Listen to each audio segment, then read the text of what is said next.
Hi there. Today we're here to talk about the Lord of the Rings movies.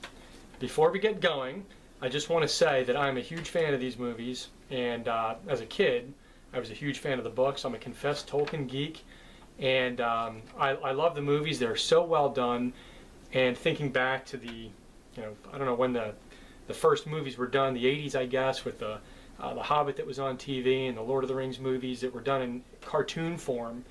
Earnest efforts to translate these books into a movie. It was beyond hope to see something that could bring it to life and make it seem so realistic as what Peter Jackson did with his films. Visually, it was just amazing, and more than anyone could have hoped for who's a fan of Lord of the Rings.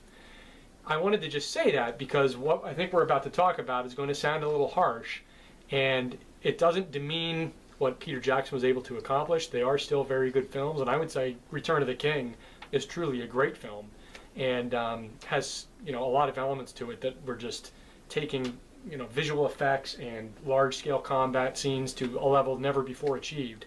So the movies are good, but I think they could have been significantly better if different choices were made, and some of the choices that Peter Jackson made weren't made. So that's what we're going to talk about, at least today. There's a lot of things we could talk about, but today's theme is going to be the weakening of Gandalf. Yeah, so as someone who has never read the books for myself, but I have seen the movies, I'll be interested to hear a lot of this, because I want to get the full perspective of someone who knows pretty much most of what there is to know about Lord of the Rings, and sees some of the differences more. Now, could you start off by explaining what was Gandalf like in the original books? Well, first of all, let me say, on the scale of Tolkien geekdom, I'm probably an 8 out of 10. I can't tell you the names of all of 7 of Fëanor's sons, but I do know that Narsil was wrought in the deeps of time by Telkar, and a lot of other things. But I'm no Stephen Colbert, we'll put it that way. But I do all right. But so what was the question? Is what was Gandalf like in the books? Yeah. Well, Gandalf in the books, and to me, what Gandalf is. He's basically a demigod. He comes from the land of Valinor. He's been alive for thousands and thousands of years. He's a creature called a Maya, which is this demigod type of creature. And very, very powerful. He's been around for a long time. And he was sent to Middle-earth by the Valar, who are the gods, basically, to help protect Middle-earth and save Middle-earth from Sauron. He and 4 colleagues, there were 5 Istari, or wizards, who were sent. Sauron being the leader, and Gandalf being one of the other 4, sent to save Middle-earth. So a very powerful creature who has thousands of years of knowledge and was sent by the gods to save Middle-earth. He was certainly no weakling. I see. So a very powerful, basically a representation of the power of the gods, composed in the form of something at least similar to a human. Exactly. He was given the form of a human, I guess, so that he could interact and relate to them, and be able to have relationships with human beings, because that's who he was sent to save. Well, humans, elves, dwarves, etc. Right. Designed to be like a warrior as well as a diplomat. Yeah, a warrior through magic, really. Yeah. But yes. So what do you think was the biggest overall downgrade in his portrayal in the movies? Well, I think I have a couple specifics, but I think everything that I have an issue with in the movies stems from Peter Jackson making him more human than Maiar. And the only thing I can think is Jackson was maybe trying to do this so that we could relate to him more and sort of see ourselves on par almost with him. Or maybe to create more situations of peril? Perhaps. But that's not what Gandalf was. He was clearly more powerful than anybody around him. And a quote, actually, from the Two Towers. Gimli says something to him about Treebeard, Fangorn. And Gandalf says, "Dangerous? So am I. Very dangerous. More dangerous than anything you will ever meet unless you are brought alive before the seat of the Dark Lord." Huh, that's a very Tolkien way of saying, you screw with me, your shit gets wrecked. It was pretty clear that Gandalf was a powerful dude. And in the movies, he's just not. Jackson weakens him. And I'll give you some examples. All right. When the Fellowship has left Rivendell and they're crossing Caradhras, right? They're crossing the snowy mountain, and it's very dangerous. They try to get through, and they can't get through. The storm is just too much, and they are trying to decide whether they should go through Moria, a very dangerous place. Gandalf says, let the ring bearer, in the movie, he says, let the ring bearer decide. No. He's the one who made the call. He was the leader of the fellowship until he fell in Moria at the Bridge of Khazad-dûm. He was the leader.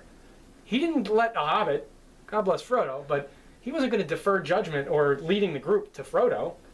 Let the halfling decide? Let Frodo decide? Come on. It's ridiculous. Let the halfling decide. That sounds a little racial there. Well, I think it was let the ring bearer decide. I get my quote out a little bit. It was let the ring bearer decide. Gandalf made the call. He was Gandalf. Of course he was going to make the call. He didn't even defer to Aragorn in the books.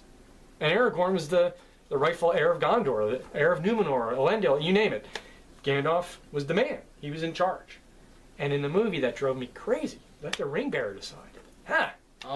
Well, now that you're explaining it, maybe part of Peter Jackson's intent was, like, maybe he wanted there to be more of a reason for the others to be there. Like, I think maybe if he thought that if he kept Gandalf as strong as he was in the books, then there would be almost no reason to have the others there. I don't know. That didn't really come across in the books at all. I mean, you needed Frodo. He was the one carrying the ring. I don't think it was to have other people around him. I mean, in the books. Or maybe Jackson did do that intentionally in the movie, but in the books, at that point, Gandalf was still incredibly powerful, but he did fall to the Balrog in Moria. So it was a good thing that he had other people around him. The quote about him being the most dangerous thing they'll ever meet unless they're brought alive before Sauron was after he became Gandalf the White, right? Yeah. So they leave Rivendell. There's 9 companions representing the main races, elves, dwarves, men, hobbits. Yeah. And they were together to represent the races, but also because no one person could do it alone, not even Gandalf.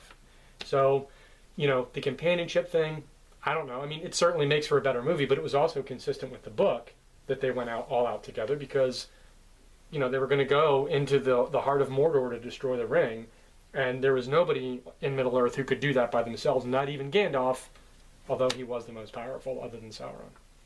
Yeah, true. A point I was going to make was that if Aragorn is supposed to be the heir of the throne, then maybe he would have enough wisdom to him that maybe he could have led as well. So maybe Peter Jackson's intent was to also again to show that it's not just Gandalf. But then again, in the movies, there was the thing you always bring up about how Aragorn was a bit more. That's another discussion for another day, yeah. And we will have that discussion because Jackson totally messed with Aragorn too. But we'll get to that later. Yeah, I mean, he weakened him in ways that were unnecessary. You could have Gandalf be what Gandalf really was, this godlike, powerful creature, and still have all the peril. It was in the books. If you read the books, there was a lot of suspense and peril in the story, as powerful as Gandalf was. Here's another example. They get to the doors of Moria, and Gandalf is having a hard time opening them because he can't remember the password. In the movie, Frodo goes, "What's the Elvish word for friend?" And Gandalf, that's what makes Gandalf remember. Didn't happen. Gandalf figured it out by himself. It took him a while, but he didn't need a hobbit to help him. Again, Frodo, it's all good. But Gandalf was wise enough. He didn't need someone to help him figure it out, and he didn't. He figured it out himself. Why did Peter Jackson have to do that? I don't get it. Yeah, so it's not specifically they weakened him from a power point of view. It's also that they weakened him just also from a wisdom or leadership point of view, right? Yeah, they enfeebled him all around. They made him he came across just a little older and bordering on, senility than I think he was in the books.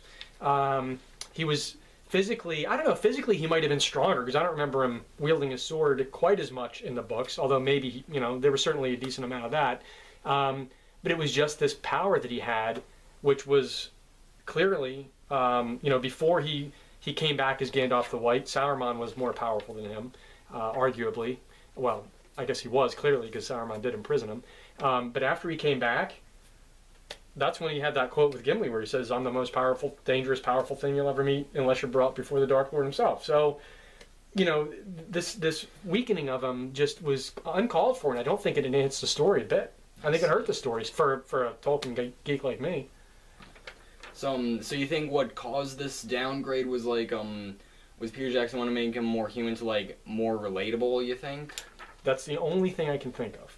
And I would say you're not supposed to relate to Gandalf as a peer. If you can, good for you. You must think highly of yourself. But honestly, if you can relate to him, the only way that's possible is if you're an old person who can blow stuff up with just a snap of your fingers. yeah, well, that would be nice, but Yeah, it would make school a lot easier. So I have to share one other point too that was a pretty, I've told you this before too. The Lord of the Nazgul breaks, Oh boy. breaks Gandalf's staff. He defeats him. Never happened. In the Return of the King, they meet at the gate of Minas Tirith and they face off, right? There's no staff breaking. Gandalf doesn't fall off his horse. The Lord of the Nazgul doesn't like get ready to smite him. They're facing off. The Rohirrim arrive, and the Witch King takes off. Gandalf stands right there, right in front of him, faces him down, and he leaves. Why did Peter Jackson have to somehow work in this storyline of the Lord of the Nazgul beating Gandalf? I guess for the same reason of all the other things we've talked about. But it makes no sense, and it did not help the story at all. So you've said before that if they cut that whole scene out of the movie, it would largely be the same but better, right? I think if these points that I've talked about, if they cut them out, the movie would be better. If they changed them back to the way they really were, it would be significantly better. I mean, that Gandalf squaring off against Lord of the Nazgul at the gates of Minas Tirith, which had never been breached before, what a great scene. How unbelievably tense and dramatic that could have been, right? Yeah. But he chose to go a different route, and I just don't understand. But he did, and again, that battle, the Siege of Minas Tirith, the Rohirrim showing up, one of the great scenes of all time in movies. So I bow to you, Peter Jackson. Your cinematography and your sense for scale is amazing. But I don't know why you decided that you're a better writer than Tolkien, because it didn't really pan out that way. Yeah. How would you have improved like some of the stuff you talked about other than removing the scenes entirely? Well, with the very simple fixes. The Caradhras scene I mentioned, Gandalf just doesn't say, let the ring bearer decide. Gandalf says, all right, I see we're not going to make it over the mountain. The hobbits are going to die. You guys are right. We're going to Moria. Done. The thing at the doors. He comes up with the password. Done. Very simple. And of course, the Minas Tirith thing I just mentioned, I think that would have been such a better scene to have him squaring off at the gates. The line in the sand is drawn. You have Gandalf the White, the most powerful creature other than Sauron, in Middle-earth. You got the Lord of the Nazgul with his flaming sword. He backs him down. Would have been great. And as simple as those things are, the impact of the way that they were actually done in the movies was bigger than how easy it would have been to fix them.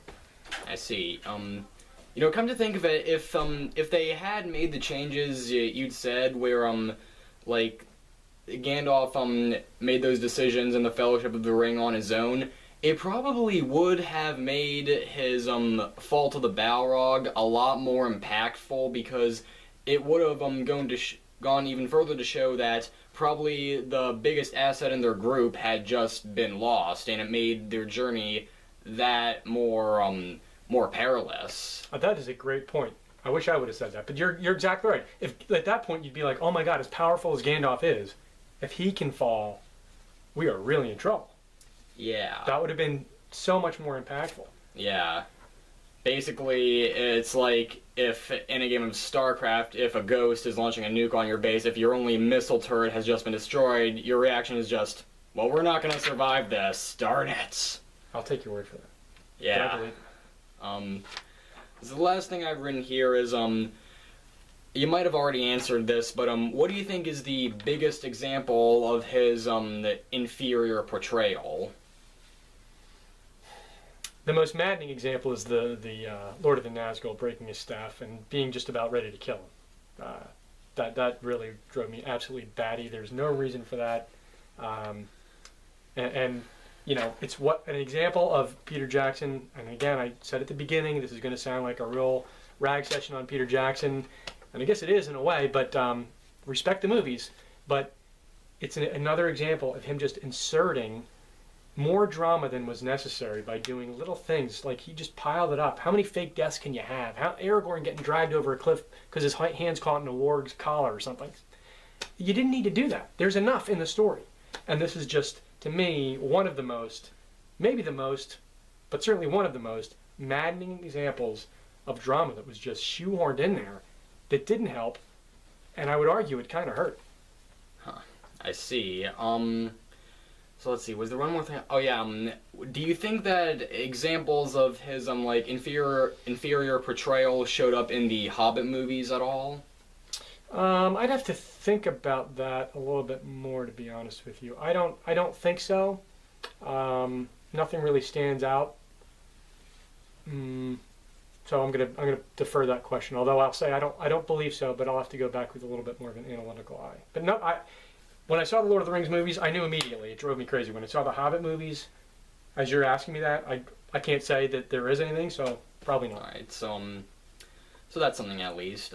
Yep. Is there anything else you wanted to bring up? Just great movies. Could have been better. All right. PJ, you're no Tolkien. You're a great movie maker, but you're no Tolkien. If you ever make the Silmarillion or some of the other stories, which would be great, just don't mess with the stories. Just keep them the way they are. They're amazing. And if you get your filmmaking talent to line up with the story and know where the line is drawn and what you can and can't do, or should and shouldn't do, I should say, you can really take it to the next level. All right. So thanks for watching, everyone. This is the first episode of our discussion series. We'll be back next time with something I hope equally interesting, and so yeah, thanks.